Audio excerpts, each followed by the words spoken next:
Bismillahirrahmanirrahim. Assalamualaikum warahmatullahi wabarakatuh. Hamdan wa salaman wa ba'du. Syukur alhamdulillah kita masih bisa berjumpa lagi di channel ini. Harapan dan doa saya semoga kita semua selalu tetap dalam lindungan Allah Subhanahu wa ta'ala, dipanjangkan umurnya, dimurahkan rezekinya, amin ya rabbal alamin. Dan tak lupa pula sholawat beserta salam semoga tetap terlimpahkan kepada junjungan kita Nabi besar Muhammad sallallahu alaihi wasallam. Allahumma sholli ala sayyidina Muhammad wa ala ali sayyidina Muhammad. Pemirsa yang dirahmati Allah, di dalam sejumlah ayat Al-Quran kita telah diterangkan bahwa Allah Subhanahu wa ta'ala telah memerintahkan hambanya, khususnya untuk umat muslim, untuk memuliakan yang namanya anak yatim. Memuliakan anak yatim dapat dilakukan dengan cara memastikan sandang, pangan, dan papannya terpenuhi, menjamin pendidikannya, menggembirakan hatinya, dan jika itu tidak mampu untuk kita lakukan, minimal kita tidak menyakiti anak yatim tersebut. Sebab orang yang menyakiti anak yatim sangatlah dibenci oleh Allah Subhanahu wa ta'ala dan Rasulnya. Pada surat Al-Ma'un bahkan dijelaskan bahwa orang yang menghardik atau menyakiti anak yatim adalah termasuk pada orang yang mendustakan agama. Karena itu berhati-hatilah agar jangan sampai sekali-kali kita menyakiti anak yatim. Sebab ketika anak yatim merasa tersakiti, maka tangisnya bisa mengguncang arsy, dan pintu neraka terbuka sangat luas bagi orang yang menyakiti anak yatim.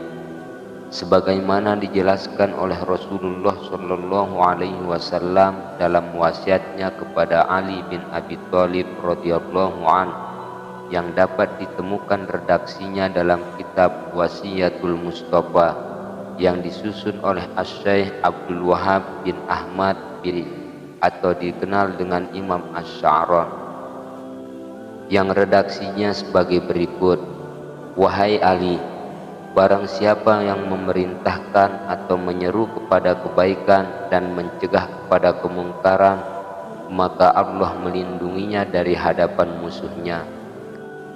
Dan barang siapa yang jujur dalam berbagai urusan, maka Allah akan marah karena marahnya orang itu. Maknanya Allah tidak rela jika orang yang jujur disakiti. Maka siapapun yang menzalimi orang yang jujur, maka berarti telah memancing kemarahan Allah. Dan jika anak yatim menangis, maka goncanglah arsy. Dikatakan, wahai Jibril, luaskanlah neraka bagi siapapun orang yang membuat tangis anak yatim atau menyakitinya, dan perluaslah surga bagi siapapun yang membuat anak yatim tersenyum. Menyakiti anak yatim menjadi suatu larangan yang ada di ajaran agama Islam. Apabila ada seseorang yang menyakiti seorang yatim dengan sengaja, maka Allah Subhanahu wa ta'ala akan memberikan balasan dengan guncangan tinggi tanpa diduga. Salah satu tuntunan yang ditekankan di dalam agama Islam adalah yaitu memuliakan anak-anak yatim.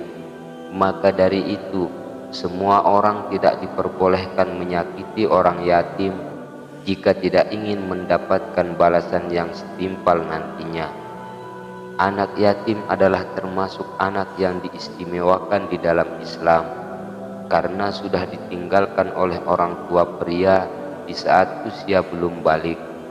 Anak yatim sejatinya membutuhkan bantuan orang lain, khususnya demi memperoleh perhatian, maka jangan pernah menyakitinya, sebab bisa mendapatkan balasan secara langsung yang diberikan oleh Allah Subhanahu wa Ta'ala.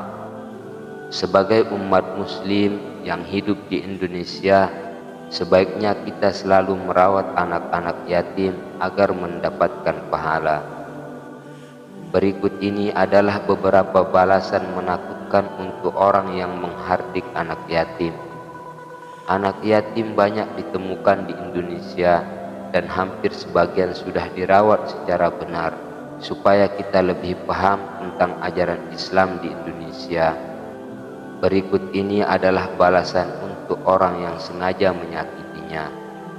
Adapun yang pertama yaitu tidak akan mendapatkan kebahagiaan. Penting untuk kita ketahui, kita jangan sekali-kali menghardik anak yatim, karena kita bisa mendapatkan balasan yang kita tidak bisa memperoleh kebahagiaan. Sebab dikarenakan anak yatim itu berhak memperoleh kebahagiaan. Namun jika itu direnggut, maka pasti kita langsung merasakan balasannya. Bila ada perasaan rasa bersalah dari seorang yang menghardik anak yatim, makanya akan sulit menerima kebahagiaan. Itu baru satu balasan saja. Kita harus mengetahui berbagai balasan yang lain di bawah ini juga. Yang kedua yaitu rezeki menjadi terhambat atau sempit.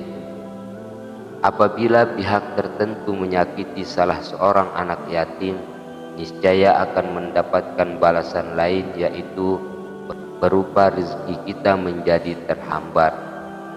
Ketika seorang menyakiti anak yatim, maka secara tidak langsung bisa membuat rezeki pihak terkait langsung dihambat oleh Allah Subhanahu wa Ta'ala. Di dalam agama Islam, anak yatim memiliki keistimewaan tersendiri, sehingga harus dijaga dengan baik oleh orang sekitarnya. Hambatan rezeki membuat kita jadi lebih sulit menjalankan kegiatan sehari-hari. Adapun yang ketiga yaitu memperoleh dosa yang besar.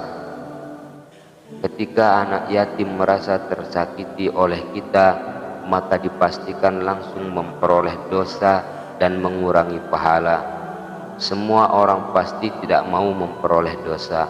Alangkah sebaiknya menghindari hal-hal yang dapat menyakiti seorang anak yatim tersebut.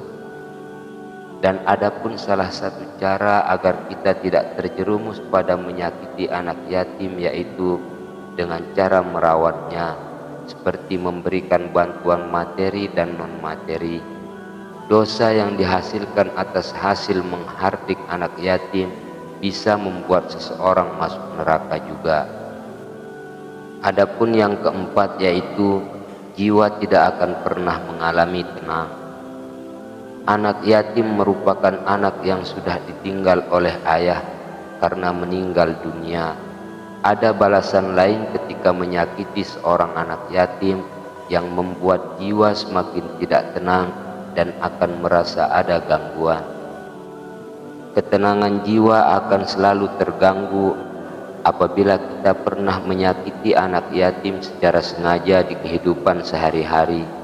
Hal ini membuat seseorang jadi sulit mendapatkan pikiran yang jernih dan merasakan ketenangan yang nyaman.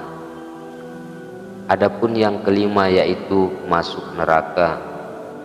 Maka perlu kita ketahui bersama bahwa pintu neraka akan terbuka bagi seseorang yang sengaja menghardik orang yatim. Ancaman ini secara tidak langsung diberikan oleh Allah Subhanahu wa Ta'ala kepada pihak terkait yang dikirim ke dalam neraka untuk memperoleh siksaan yang setimpal. Maka apa yang harus dilakukan untuk anak yatim? Kehidupan anak yatim membutuhkan bantuan orang lain demi meningkatkan kebahagiaan dan mencukupi kebutuhannya. Jadi kita harus melakukan beberapa hal positif demi meningkatkan pahala untuk menjalani kehidupan masa depan. Maka jalan terbaiknya yaitu memberikan santunan terhadap mereka. Dengan memberikan santunan, maka kita bisa mendapatkan pahala yang melimpah untuk menyiapkan bekal kehidupan kita di akhirat nanti. Selain itu, kita juga bisa memberikan bantuan berupa makanan maupun minuman untuk mencukupi kebutuhannya sehari-hari. Makanan dan minuman sangat diperlukan di dalam kehidupan anak-anak yatim, terlebih yang tidak memiliki keluarga. Sesungguhnya Allah Subhanahu wa Ta'ala akan memberi keutamaan terhadap umatnya selama Dia masih mau menyayangi anak-anak yatim. Maka diusahakan pula untuk tidak pernah menyakiti hati, fisik, dan kehidupan anak yatim tersebut, demi untuk menjaga hidup kita semakin baik di dunia, lebih-lebih di akhirat nanti. Maka dengan adanya beberapa balasan tersebut untuk penghardik anak yatim ini, membuat kita jadi tersadar bahwa betapa perlunya menjaga dan menyayangi golongan mereka. Sebisa mungkin hindarilah hal-hal yang dapat menyakiti anak yatim, supaya tidak mendapatkan balasan langsung dari Allah Subhanahu wa Ta'ala. Wallahu a'lam bishawab. Demikianlah yang dapat saya sajikan untuk para pemirsa. Semoga ada manfaatnya. Cukup sekian. Wassalamualaikum warahmatullahi wabarakatuh.